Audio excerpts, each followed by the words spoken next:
Hello, I'm sitting in my car because it's quieter in here than it is at home. And I just wanted to tell you about something that happened a couple of weeks ago now that was really cool. So I like a glass of wine, especially at the end of a long, hard day. And there were a lot of long, hard days during lockdown, weren't there? So I'd kind of got into the habit of, just having a glass of wine at the end of the day to wind me down.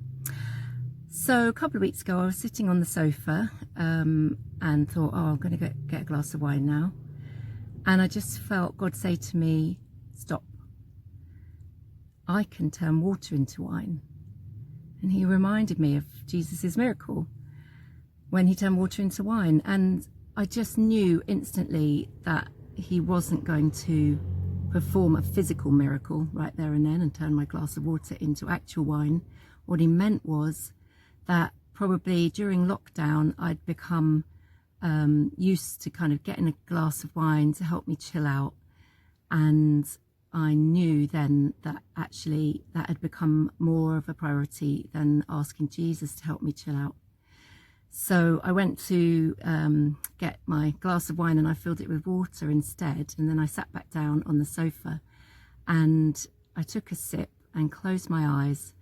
And I just felt the Holy Spirit fill me with an incredible wave of peace and relaxation.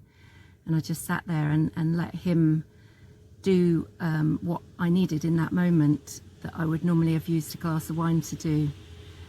So I hope that's helpful. There's probably people who have been in a similar situation to me in the past few months.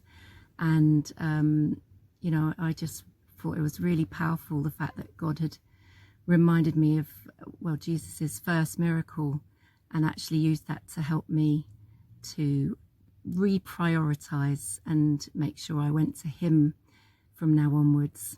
I still like a glass of wine, but that's for pleasure, and it shouldn't be for making me feel relaxed every day when I've, typically decided to go for the wine instead of go for God. So I hope that helps and reminds you that God is amazing, because he is.